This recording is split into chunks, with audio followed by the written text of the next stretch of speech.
Saya Nugroho. Saya akan bahas ketidakpastian dalam pengukuran metode grafik. Oke, apa itu? Jadi jika kita punya sebuah data dan diukur dengan variasi tidak berulang, maka kita bisa menganalisanya dengan metode grafik. Gambarannya seperti ini. Jika kita punya sebuah lingkaran dan kemudian kita diminta untuk menembak lingkaran itu, jadi cincin lingkaran itu yang diminta untuk ditembak, maka yang terjadi adalah seperti ini. Jadi ada sebuah tembakan, kemudian ada yang tepat ya di cincin, ada juga yang mungkin di tengah, karena tidak mendengarkan ya, saya menang, saya pas di tengah. Tugasnya bukan itu, yang diminta adalah tembak cincin lingkarannya. Jadi yang di tengah itu sebenarnya malah salah. Oke, tembak lagi. Ada yang meleset sedikit, ada yang di cincin dan seterusnya. Tapi secara umum hasilnya akan seperti ini terus. Jadi ada yang mungkin datanya agak mengumpul, ada yang agak jarang, ada yang tidak terkena sama sekali, dan itu wajar. Tetapi secara umum data-data atau tembakan-tembakan itu akan berada di dekat atau pas di cincin lingkaran itu. Oke. Nah, apa jadinya jika dibalik? Kita tahu sebuah titik-titik data, jadi kita tahu bekas-bekas tembakan, kemudian ditanya, ini sebenarnya diminta nembak seperti apa? Jawabannya tadi kita sudah tahu sebenarnya, diminta menembak cincin lingkaran. Tapi kita tidak tahu. Misal kita tidak tahu, maka kita melihat dari data ini. Oke, data ini kayaknya bisa ditarik sebuah kurva deh. Kita bisa buat sebuah bentuk dari data ini. Jadi, oke, kotak. Nggak bisa disalahkan karena nggak tahu. nggak bisa disalahkan. Oke, ya kotak. Tetapi ada beberapa bekas tembakan yang tidak kena di sana. Nah, sehingga oke, ini sebenarnya bukan kotak deh. Bukan kotak. Oke. Bukan. Nah, kotak juga tapi miring. Kenapa kok miring? Ini diharapkan mengenai bekas tembakan sebanyak mungkin. Tapi masih ada beberapa yang tidak kena. Jadi itu masih ada 1, 2, 3, sekitar 3 yang tidak tercakup di dalam garis di kotak itu. Jadi yang model gini itu juga kemungkinan bukan. Nah, atau mungkin segitiga. Kok bisa orang bisa menyimpulkan segitiga? Ini dia yang bermasalah. Jika ada data yang liar, karena kayak tadi ada orang tidak memperhatikan perintahnya dan menembak tengah gitu, bisa saja itu jadi data loh. Lihat. Jadi tapi jelas tidak. Kenapa? Karena banyak sisi bagian kanan bawah itu yang tidak tercakup sama sekali, sehingga ini jelas bukan. Jadi yang paling masuk akal di sini adalah lingkaran. Bagaimana dengan yang di tengah tadi? Kan kita nggak tahu kalau perintahnya di cincin. Kita anggap itu sebagai data liar. Data liar itu apa? Data yang hanya terjadi satu kali, kemudian tidak berulang, kemudian tidak istilahnya tidak mengumpul dengan yang lain. Mengumpul dalam artian bukan mengumpul di titik ya, tapi di sini kan mereka membentuk pola lingkaran. Ternyata ada satu yang tidak membentuk pola lingkaran dan hanya satu kali aja. Kalau misal itu di tengah itu ada beberapa data, misal 5 atau 7 data dan mengumpul di tengah-tengah walaupun ada lingkarannya, itu mungkin bisa jadi pertimbangan. Tetapi di sini hanya satu, maka kita anggap itu sebagai data liar. Tidak dipakai. Nanti kita akan lihat efeknya apa yang terjadi dengan data liar ini. Baik. Jadi kita harus hati-hati dalam mengambil kesimpulan dari sebuah data. Dari sinilah metode grafik itu muncul. Oke, kita perlu data yang cukup, itu syarat awal. Kemudian apa maksudnya data yang cukup itu? Nah, jika kita punya dua data saja, oke, data seperti ini, itu jika kita diminta untuk membuat kesimpulan, maka secara tidak sadar kita langsung bilang, oh itu garis lurus itu. Nah, jadi iya itu kemungkinan benar, oh, ini pasti linear. Tapi datanya cuma dua, data cuma dua itu bisa kita gunakan untuk berbagai hal. Jadi tidak hanya garis lurus, memangnya seperti apa? Jadi bisa saja itu ternyata bagian dari parabola, mungkin kan dari dua data itu.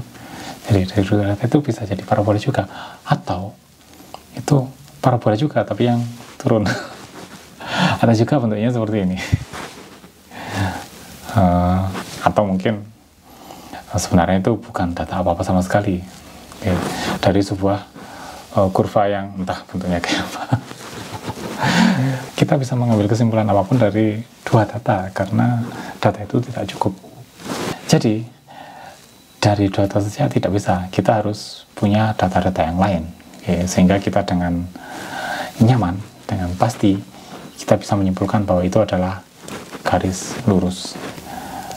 Memang kenapa kalau kita sudah tahu garis lurusnya? Nah, garis lurus itu punya kemiringan, tergantung sumbu yang kita pilih.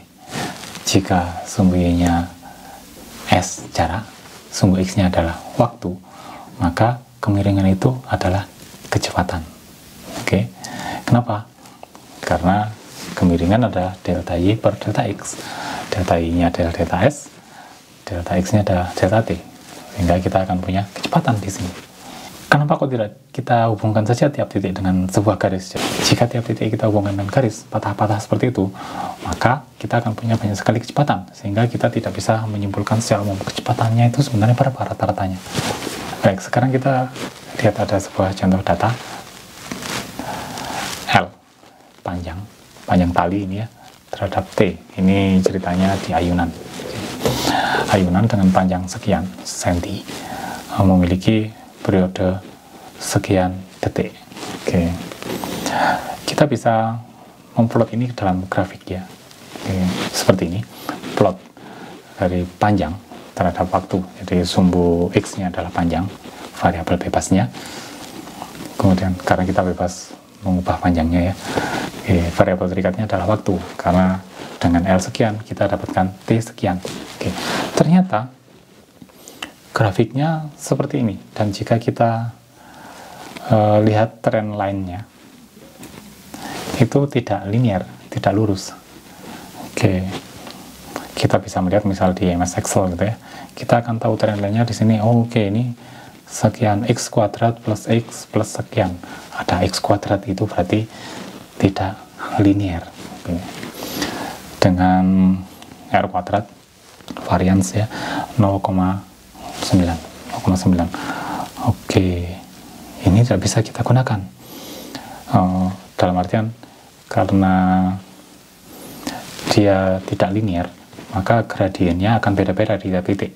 Metode grafik yang kita bahas di sini itu yang linear, sehingga bagaimana caranya agar kita bisa mengambil kesimpulan dari sini? Datanya dilinearkan. Bagaimana cara melinearkannya? Nah, ternyata L ini berbanding lurus dengan T kuadrat. Ketika kita plot, itu ternyata lurus jika L-nya sumbu X dan T kuadratnya sumbu Y. Oke, perhatikan bahwa di sini trend line-nya itu linear. Dalam artian di sini kita punya sekian X, bukan X kuadrat, minus sekian. Nah, itu linear. Oke, dengan varians 0,992, 0,9 R kuadrat, atau nanti kita bisa lihat itu simpangan baku gitu ya, S, yang sudah, yang bisa R kuadrat itu yang mungkin sudah dibahas oleh Bu Eni, simpangan baku juga ya. Itu maksudnya apa R itu? Nah, di sini perhatikan R kuadrat itu menunjukkan seberapa data ini bisa dipercaya dalam artian apakah data ini konsisten, dalam artian kalau dia lurus terus dia nggak belok-belok, maksudnya linear terus, beloknya tidak terlalu jauh. Oke, jika datanya bagus maka R itu mendekati 1. Perhatikan, misal kita ubah datanya, perhatikan di data nomor 5 ya, itu kita punya T-nya sekarang 0,01, datanya di bawah di sana. Perhatikan juga trend line-nya sekarang agak turun. Kenapa? Karena ada data aneh. Kalau bandingannya seperti kalau nembak tadi, dia di tengah karena tidak tahu perintahnya gitu, atau tidak mendengar. Nah, di sini ada data aneh di sana. Sehingga perhatikan berapakah R-nya di sana. Lihat, R kuadrat itu adalah 0,7 bandingkan dengan yang tadi 0,9. Jadi R yang mendekati 1, R kuadrat yang mendekati 1, datanya bisa dipercaya. R kuadrat yang jauh dari 1 mendekati arah 0, jadi 0,5, 0,6 itu datanya sifatnya seperti ini. Jadi setelah lurus ternyata belok ke bawah, balik lagi ke atas, lurus lagi. Nah, itu R-nya kecil, sehingga istilahnya datanya tidak R kecil itu, R yang kecil itu datanya tidak konsisten istilahnya. Variasinya kan tidak jauh-jauh. Kalau ada yang satu yang membelot seperti ini maka ini seharusnya data ini dibuang sekalian aja, sehingga R-nya, karena mungkin ini ada suatu saat alatnya juga sedang error, mungkin kita sedang lelah. Kalau kita ulang lagi, kemungkinan data itu tidak akan ada, karena itu data yang salah. Oke.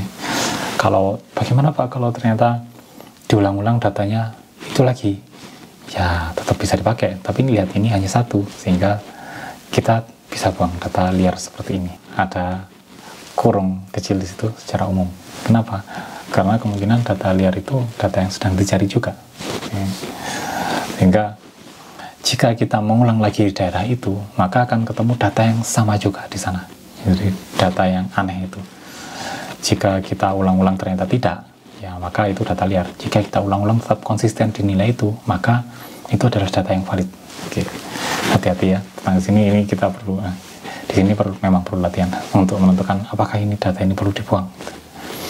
Hati-hati juga, jangan membuang data untuk mengejar R yang bagus semata-mata karena kita ingin mengejar R yang bagus, bukan karena kita melihat bahwa ini kemungkinan datanya rusak. Oke. Jangan dengan sengaja dibuang agar laporannya bagus. Oke. Sekarang kita kembali ke data itu. Oke, data yang linear, L yang sebanding dengan T kuadrat. Apa yang terjadi setelah ini?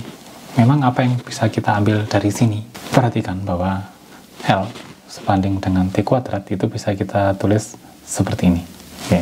L sebanding dengan T kuadrat. Untuk keperluan kita balik T kuadratnya sebanding dengan L. Kemudian bagaimana agar ini menjadi sama dengan? Maka kita perlu sebuah konstanta. Oke. Kalikan dengan sebuah kotak gitu ya. Kalikan dengan sebuah kotak. Oke. Memang kotak itu apa? Perhatikan, di sini ada T kuadrat, di sini ada L. Lihat, kotak itu adalah gradiennya tadi ya.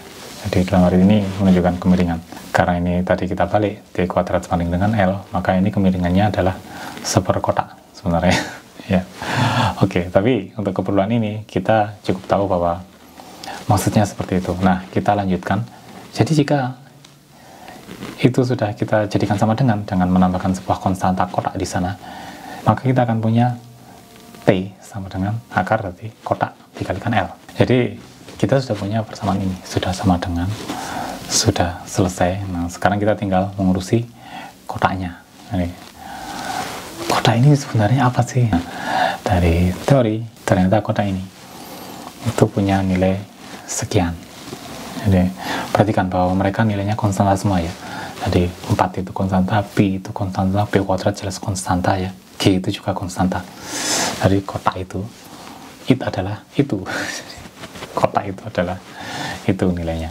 Jika dilanjutkan, kita akan punya sebuah persamaan yang familiar. Apa itu? Perhatikan. Kita punya periode dari ayunan. Oke, ayunan harmonik ya. Jadi, dari grafika linear, kita bisa punya yang seperti itu. Kita sekarang bahas metode kuadrat terkecil.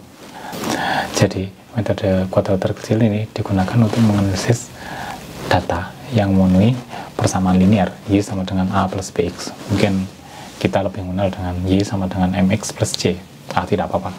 Untuk keperluan ini kita bisa menggunakan apapun. Asal kita tahu Y, ya Y sumbu Y, X sumbu X, A itu adalah titik potong dengan sumbu Y, B itu adalah gradiennya. Kemudian berapakah nilai A-nya? Nilai A-nya sekian dan nilai B-nya juga sekian. Dicari dari data tersebut.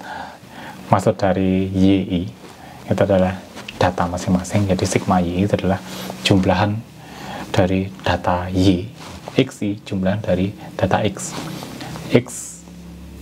Sigma X kuadrat itu adalah jumlahan dari X kuadrat. Kemudian ada lagi, hati-hati di sini ada sigma X yang dikuadratkan dari jumlahan dari X, kemudian baru dikuadratkan, nilainya beda. Ada juga sigma XIE, jadi X sama Y dikalikan dulu baru dijumlahkan. Oke, kita bisa menggunakan Excel, jadi sangat mudah sebenarnya untuk menghitung ini. Hanya saja rumusnya memang terlihat mengerikan. Baik, nah bagaimana dengan simpangannya? Jadi ini kan tadi nilai ratanya. Nah, bagaimana dengan ralatnya? Ralatnya seperti ini. Jadi simpangan untuk A nilainya seperti itu, simpangan untuk B nilainya juga seperti itu. Perhatikan bahwa penyebutnya nilainya sama. Kemudian apa S gamma itu? Jadi S gamma itu seperti ini.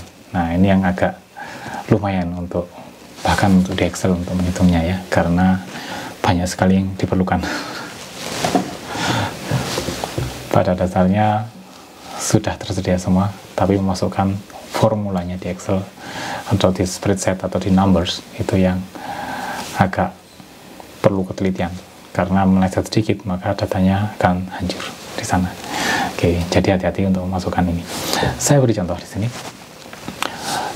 Contohnya tetap sama yang tadi ya, jadi L kemudian dengan T kuadrat yang saya pakai ya. Jadi saya hanya menggunakan L dan T kuadrat. L adalah sumbu X, T kuadratnya adalah sumbu Y. Dari situ kita akan ganti saja dengan X sama Y agar mudah. Dari situ kita cari X kuadrat, XY, dan jumlahnya. Sehingga kita akan punya spreadsheet seperti ini. Jadi kita punya X kuadrat, jumlah X kuadratnya sudah ada, X kali Y, kemudian jumlahnya juga ada. Dari situ kita akan ketemu A, nilainya adalah min 0,0019. Kita tahu seharusnya dia 0 kan ya. Titik potong dengan sumbu X untuk ayunan. Ketika L-nya 0, maka T-nya seharusnya sangat kecil juga ya. T-nya mendekati 0 juga. Baik, kemudian V adalah gradiennya. Gradiennya yaitu 0,03978. Dan dari sini kita bisa mencari G-nya itu 992,41. Jadi dari sini kita tahu G-nya adalah 992,41. G, percepatan gravitasi. Kok gitu? Ya, karena satuannya cm per sekon kuadrat ya. Bagaimana cara mencari G-nya? Ya dari tadi, dari kotak tadi yang nilainya adalah 4pi kuadrat per G, dan nilai dari 4pi kuadrat per G itu adalah 0,03978, maka kita akan tahu bahwa G-nya adalah 4pi kuadrat per 0,03978, sehingga kita punya 992,41. Apakah itu cocok? Kita lihat. Ini saya ngambil dari Google di sana. Kita punya G dalam satuan meter per sekon kuadrat dan dalam satuan sentimeter per sekon kuadrat. Hasilnya mendekati, tentu saja dengan simpangan ya. Tadi kita lihat bahwa memang titik-titiknya tidak benar pas di garis lurusnya, sehingga menyimpangnya seperti ini. Dan perhatikan juga tentang R kuadrat tadi, R kuadratnya mendekati 1 ya, 0,99 sekian, sehingga data ini lumayan valid. Baik, sekian dari saya tentang ketidakpastian pengukuran metode grafik.